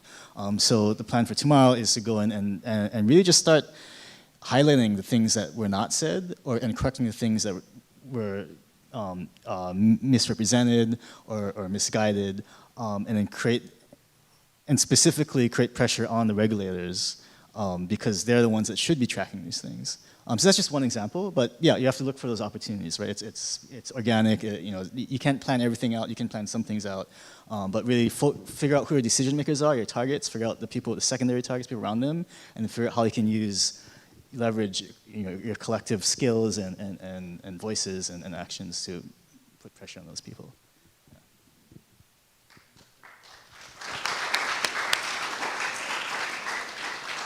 Thank you, Mia, and I know that you serve on the Community Representation Initiative, which is created by the EPA and the Navy, and mahalo for your service. So one idea, and to follow up on the Fuel Tank Advisory Committee meeting, thank you, Wayne and Marty, and I think others put pressure on the Department of Health so that they actually agreed to a kind of a supplemental meeting to the meeting that prematurely ended at 5:30 because the internet went off at the State Capitol Auditorium and everybody was cut off. But there are ways, I think, to put pressure. One way is the Fuel Tank Advisory Committee meeting, instead of 2 meetings a year, change the state law to require 4 meetings a year.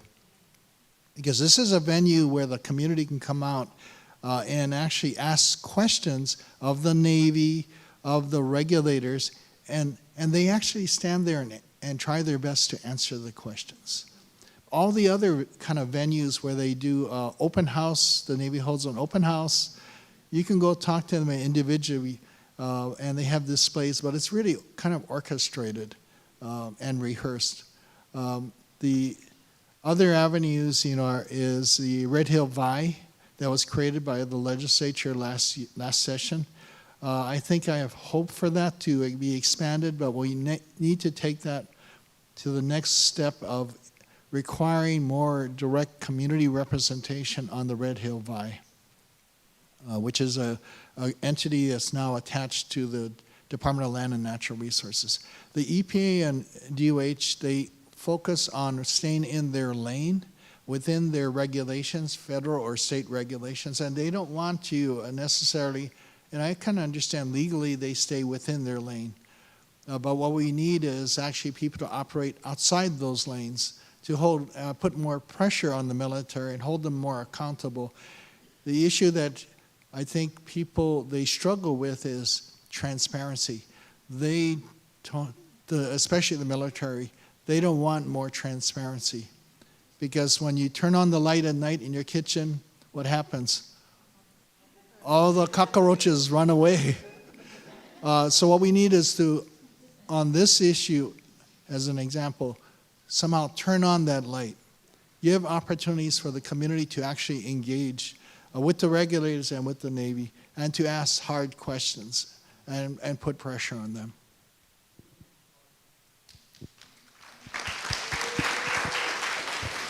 Mahalo, and we had a question in the back.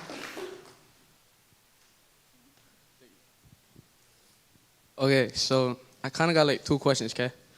Okay, so my first question is, how would one become an activist? And then the second question would be, us as Tanaka, right? If we was to continue to pursue our oppressors, right?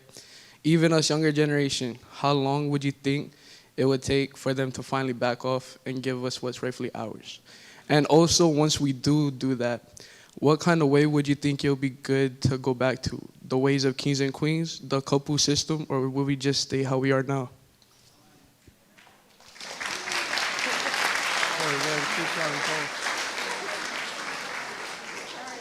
Oh my gosh, what a good question, brother. Mahalo for being here. Okay, number one. Yeah, ho'omakaukau.com. Sign up. Navahine ko'i. Okay, sorry. The first question was, how do you become an activist? You are, by being here, right here in this room. Surprise, you're all activists.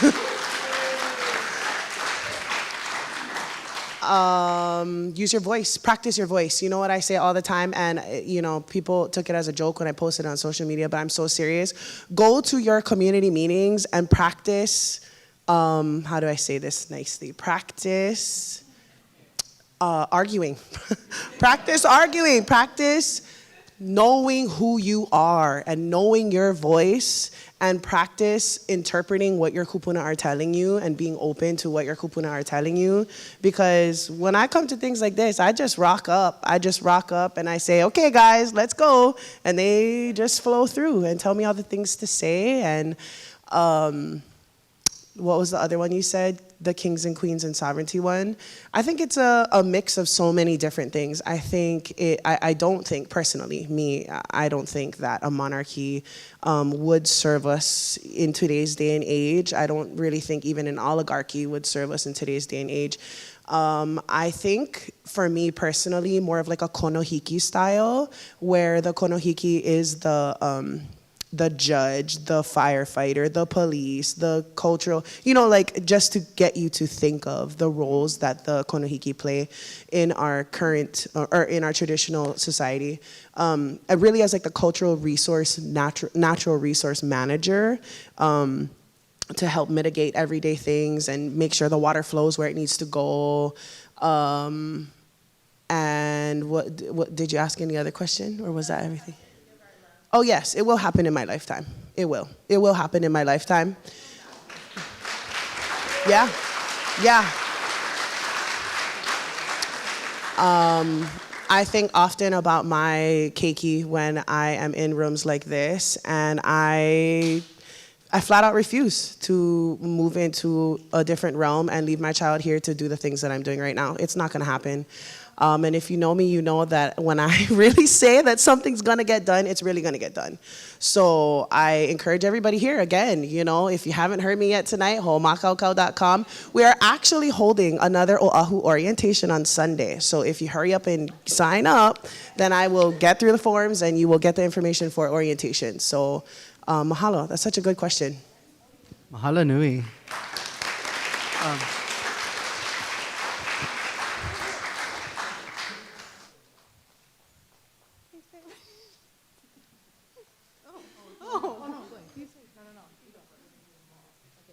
Mine is quick. That was a tough question to follow. Mahalo to all of you up there. So grateful to listen to you guys. My name is Kaliko. My question is more specific, and I think it's probably for Uncle Ernie. You might be in the know. We're hearing about how people are affected by the poison in our water. But I've been wondering, since I heard about the spill, I haven't really heard. Do you know of any investigations into the injury and harm done to our non-human ohana that are also touched by this water?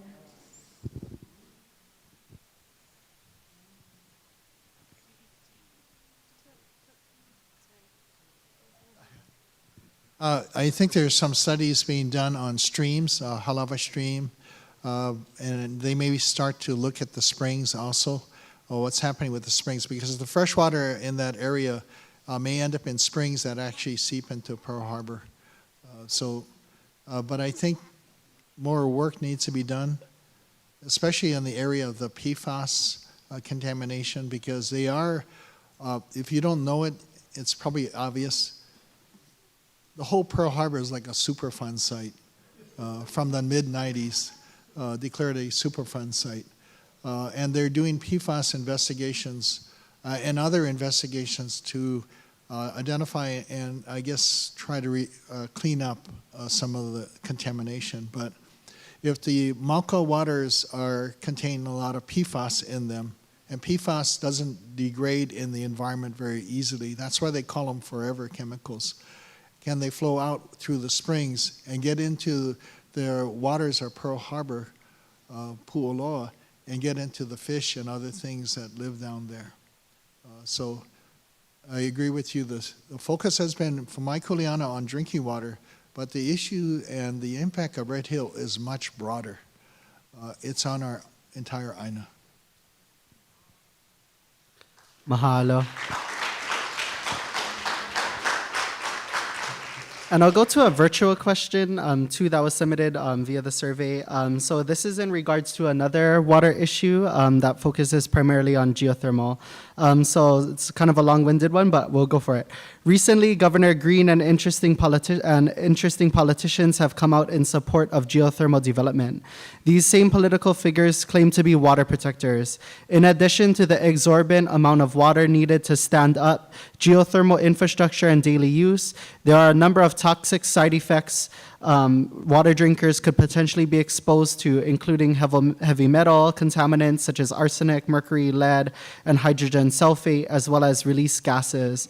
In a time of globalized climate destabilization and drought across the ʻāina, many communities, including Kanaka and non-Kanaka, oppose geothermal development but feel as if their voices are being ignored.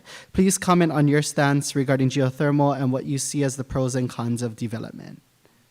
Anybody in particular? Oh, Emma.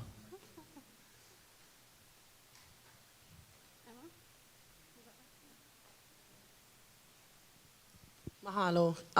Coming from Hawaii Island, this is a super huge topic that's going on right now. And like this person said, you know, it is a very contentious topic, basically. And I did not understand why it was a contentious topic for a very long time, because to me it was very plain and simple that geothermal and using one of our gods and one of the kino lau of our akua is wrong. And a kupuna, however, that I know and love and respect so much, that has been within the sovereignty movement for a very long time, explained it to me in a different perspective that just gave me a different perspective. And I'm still very anti-geothermal. I attended a really good geothermal forum by Auntie Terry Nape'ahi. If any of you folks are familiar, or if you're not, I would totally link in. You know, she's got Instagram, all those things. Even Tita Tara back there, she's got a really good stance in Mana'o and the backup for the geothermal. So Auntie Terry is leading these wonderful geothermal forums where she's got like geologists and financial people, and she's got like somebody that lives right in the backyard of where PGV has been operating. So she brings all these people together to really talk about how geothermal is a terrible option for our people and how it currently is. And you know, especially on Hawaii Island, I didn't really realize before I moved there, but like the gases are affecting the people in Hawaii Island. We live in Puna, so we totally know and experience and understand it, and it is just, it's devastating. It's really sad. And as somebody that comes from a halau where Pele is our akua specifically, that's not okay with me and with my alignment in that world. This kupuna, however, presented it to me like, as Kanaka Maoli of Ko Hawaiʻi ʻāina, we do have the right to create a utilities company, and in the sovereign nation of Hawaii, or in the kingdom of Hawaii, whatever you want to call it, that could be something very good for our people if we were to get a head start. I'm not geothermal, but having a utility company, if we were to get a head start on having a utility company and pushing the energy to our people at a way cheaper price than Hiko is currently, things like that. When he started to explain it to me in that way, I was like, okay, I can kind of, I don't agree, but I can see where some of these kupuna, right, that are on the other side and that have been long-time sovereignty activists, I see what they're saying. Again, I don't agree with it, but I do think that it's important for us to talk about all of these different facets and the pros and the cons and all the different sides of the talk, from an informed perspective for all of us, whether we are Hawaiian or not. And that community input should really form, again, and community input should form the decisions for all of these things, the military leases, TMT, PGV, all of these things, right? So it just really goes back to the people that are actually having to deal with the effects of these things, of geothermal, et cetera. I really don't see any pros of geothermal development. From what I understand, it's not green energy. You have to continuously be drilling brand new wells, so it's like you're continuously desecrating the ʻāina. When you tap into these different wells, all of these different gases are released into the air. You know, just remembering Auntie Terry's story of during Hurricane Iselle on Hawaii Island, Puna really got whacked really bad. They didn't turn off the geothermal plant, and they opened all of the windows and they were venting out all of the gases from the plant, and people in Puna could not leave their homes for 2 or 3 weeks because all the albizias had closed all the roads, so people were just trapped in there with all of this. And you know, from what I remember too, after the hurricane, it was like really still weather over there for a long time, not really a lot of wind or rain moving it out, so these people in Puna were just directly exposed to these gases for weeks when they were stuck in their home.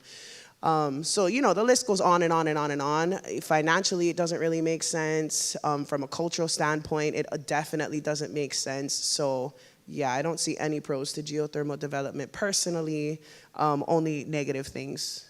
And that's why I personally do not support geothermal.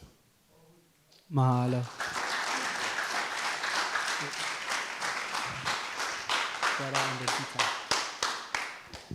Aloha.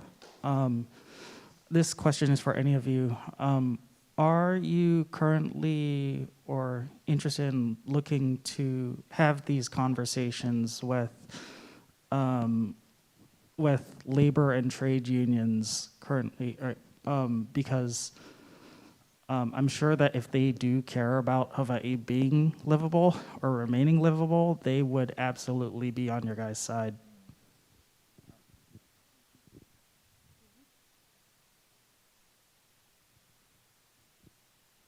I haven't really reached out to the labor unions. These are the construction trades. You're speaking about the construction trades, like carpenters, iron workers.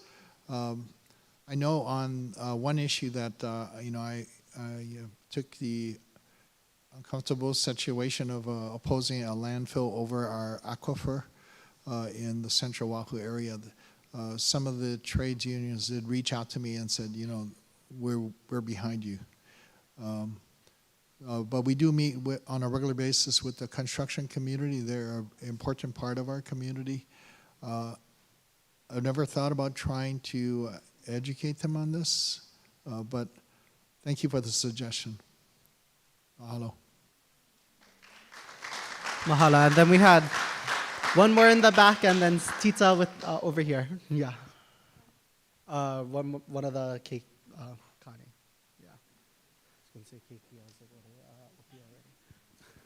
Mahalo, my name is Santi. This is for everybody, but when did you guys start fighting for water rights and why is it important?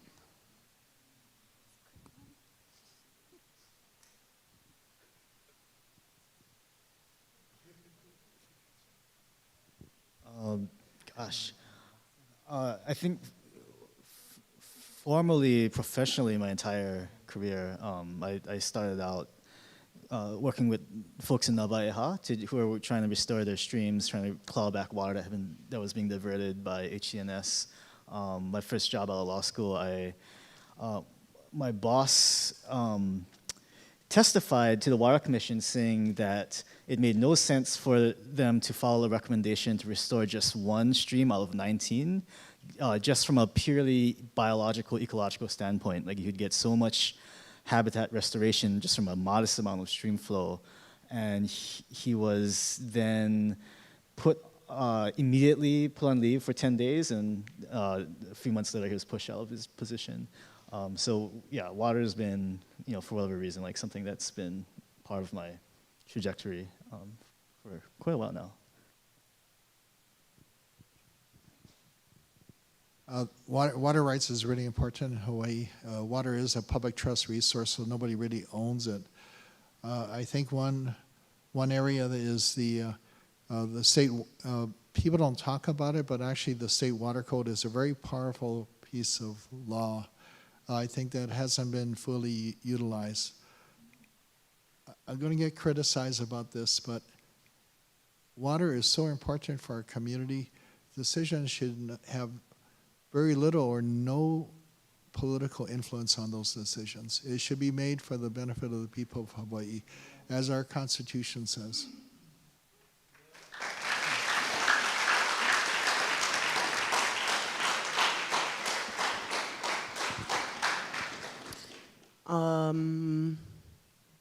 The Hawaiian word for wealthy is vaivai, which is the word for water, wai, reduplicated, so vaivai. Our people really did see you were so rich if you had water. Our people really did understand that you had true wealth if you had clean drinking water that you could drink, that you could grow things with, that you could use in ceremony. And that's, again, back to that Ahupua Trade Center, right? Decentering and divesting from the US American dollar as a means of success, as a means of being rich, and understanding that investing into your community and investing into ʻāina is our pathway back to being vaivai, back to being truly verdant, abundant, thriving communities. Mahalo. We had one more question and then we'll close.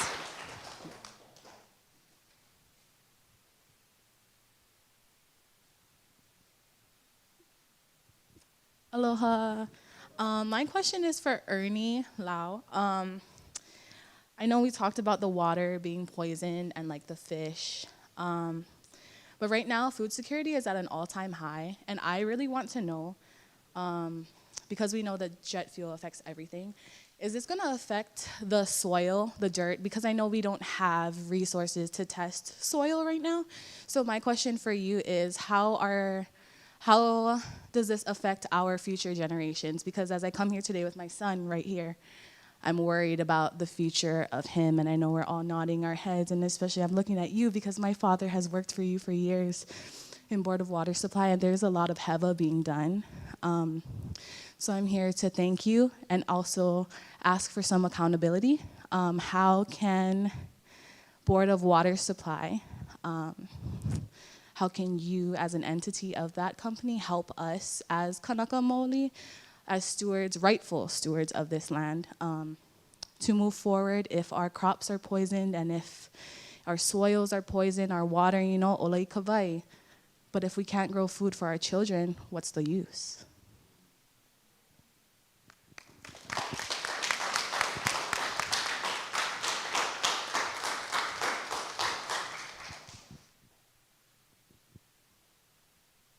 I'm not sure if I can answer your question. The saturation of Red Hill affects a part of the sole source aquifer, but not the entire aquifer. But it is a part that water flows through it. Each year, probably billions of gallons flows through that area where the contamination is. And as it flows through it, it could be picking up that contamination and transporting it elsewhere. There is, I think, concerns right now that the PFAS at Red Hill that's in the soil could actually be supplying more contamination to the groundwater below. Because every time it rains over that soil, that rain helps to rinse and carry that contamination further downward by gravity, and eventually it can dissolve into the aquifer itself and be transported to other places. So the contamination on the soils, I think we need to be very careful how we use chemicals, pesticides and herbicides on our land, because there could be a cost there to our future. We need to be aware of how our activities impact our environment negatively. And we need to find ways to do it in a more sustainable way. And that is using indigenous knowledge instead of relying on certain chemicals and fertilizers that actually have the side effect of contaminating the environment too. But we're dealing with a big problem. Our first step is something called a source water protection plan, was to actually figure out where on the island there could be places where agricultural activity or other types of activity created contamination, and be mindful of how that could be impacting our water resources. So I think there needs to be maybe more focus on how we use these chemicals and their impact on the long term over generations. PFAS was something developed in the 1940s, about 12,000 different man-made chemicals. And at the time, the chemical industry's slogan was, one of the chemical companies was, better living through chemistry. But now here we live 60, 80 years, and we'll be living with this legacy for generations to come. So I guess I don't have a simple answer to your question, but maybe as we use these chemicals and go away from more natural approaches, we need to be mindful of what the potential long-term impact. And as some say that we need to think 7 generations in how we make our decisions. I hope I answer your question. Mahalo nui. So we'll give each of our panelists, maybe you guys got a minute to win it in terms of just some closing remarks, and then we'll close with a pule. Yeah.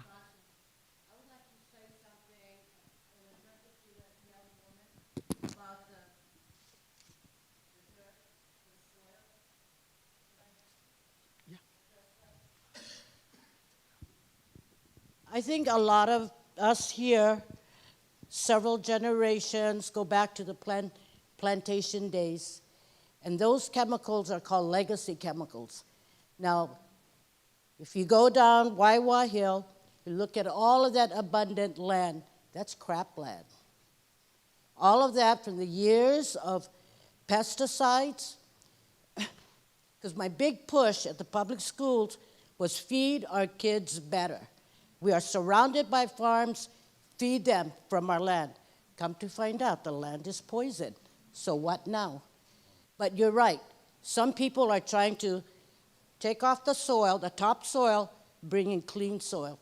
But you know what? All of that crap has already gone down to the water, right? So be very careful. You guys do your own gardening, because the legacy chemical, and I wish these big companies would be held accountable. Dole is a $6 billion a year industry. And the kids, if you really look at it and watch your kids, your grandkids, and your children that are in elementary now, they are the recipients of this legacy chemical. Over the years, I've been in special education for over 25 years, and that number has increased. Some say, oh, it's all about the drugs. No. My husband, who worked on a sugar plantation, all of his friends all started dying off from cancer. So, check in with Amy Peruso. She's our representative, she's currently doing a study about legacy chemicals. So be very careful, folks. Mahalo.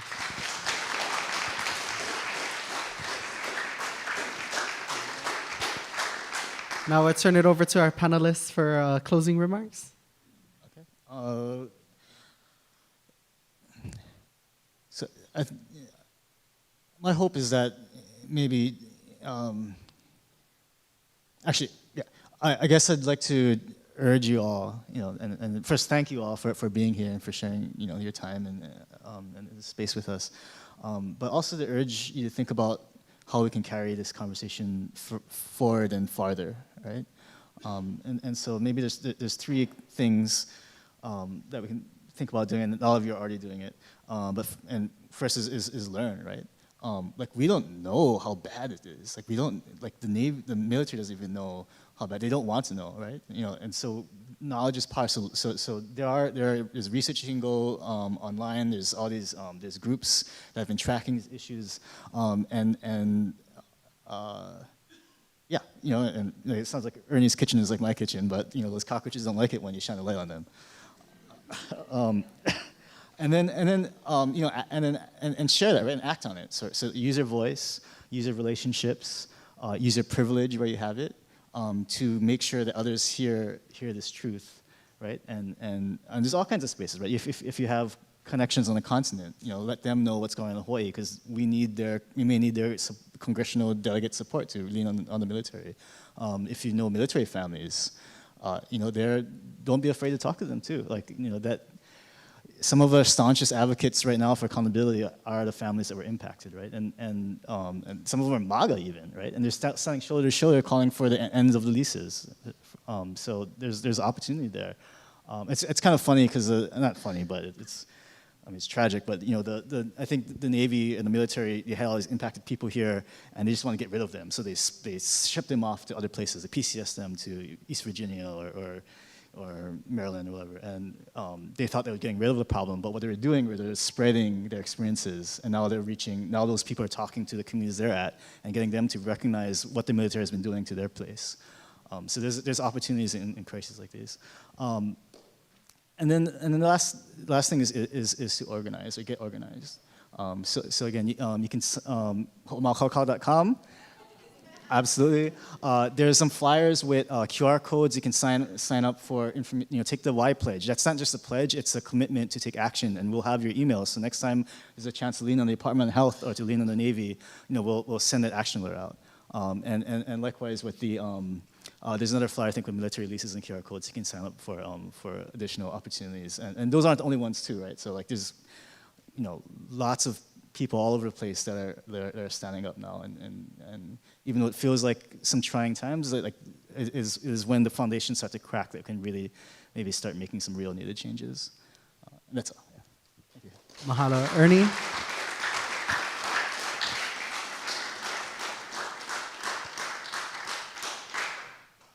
Yeah, mahalo everybody for coming out tonight, and ditto to everything Wayne said.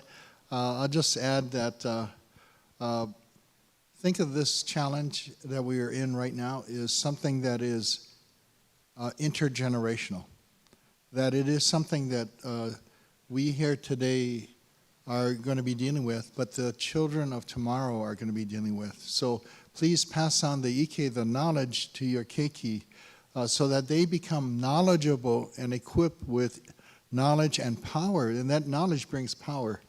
That they can hold people accountable, including the U.S. military, on these issues. So consciously think about growing the next generation and the next generation beyond that, because these challenges are not going to end overnight. They took decades to be created, and all that trauma that hurt on the ʻāina and the wai, not going to go away overnight.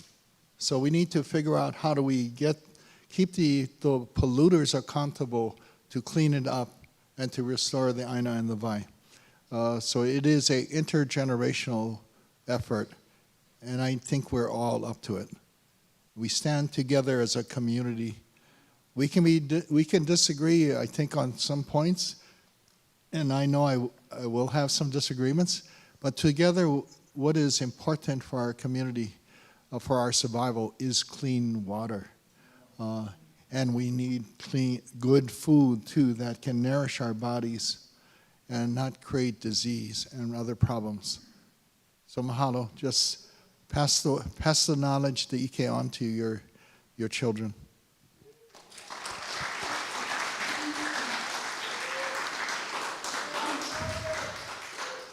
Mahalo kupuna, mahalo ʻāina, mahalo kiniakua, mahalo aumakua for this opportunity to be here. Mahalo ulu, Kainoa, and Auntie Helani and their whole amazing team.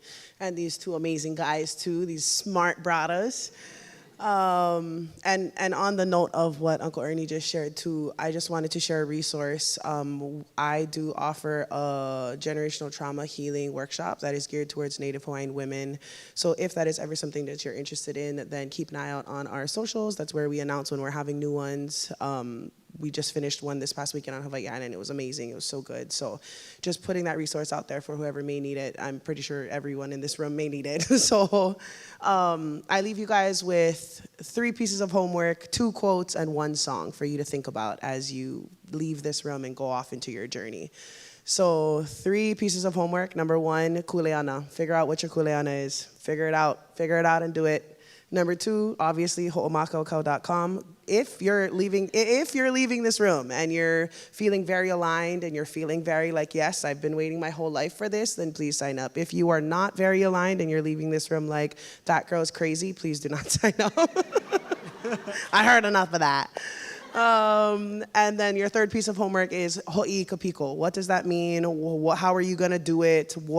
How do you interpret and implement that in your life, your household, your community, your part of Ko Hawaiʻi Pai Āina? The 2 quotes, the first one, Stacy Alapa'i, thinking of Tita Stacy right now. She's a hama in the testimony world and in the kiaʻi world. Nope, shouldn't say that part. But Stacy said something recently that really, I just really hold dear in my heart. And she said, the matriarchy frees men too. And that really hit for me because, yeah.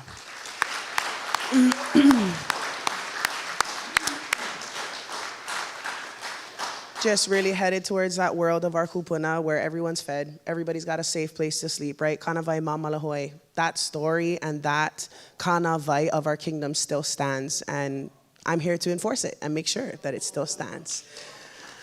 The other quote I'm thinking about right now is from Kamehameha Nui. Imua e nā poki'i a inui ka vai ava ava. A o he hope e ho'i mai ai. Go do your homework and figure out what that means and why I shared that tonight. The last one, the song I'm going to leave you with is Kaulana Napua. That song are written instructions on what we should do during this time. That was written during the time of the overthrow. I think it was 1895 it was written. I might be wrong. Fact check me if you want to. And it was the Royal Hawaiian Band. They didn't want to play the new American songs. And they came to Ellen Kaho'ohiva, Ovai Koneinoa? Prendergast, yes. And she wrote it as a response to what was happening during the time. So go read, go dig into the mo'olelo, go translate, and go figure out what that means to you right now and how those are instructions for today's day and age. Mahalo nui kako.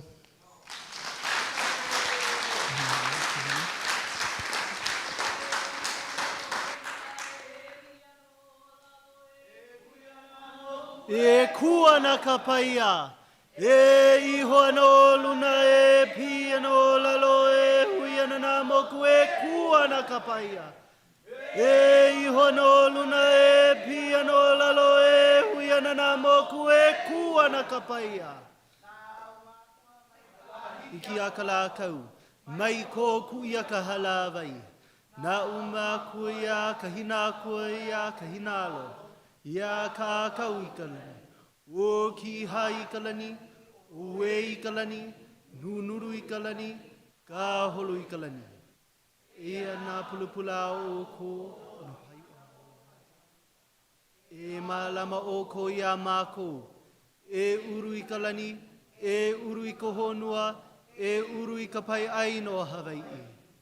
E ho mai ka ike, e ho mai ka ikaika, e ho mai ki aka mai, e ho mai ka mau popopono, e ho mai ka ike pāpālua, e ho mai ka mana.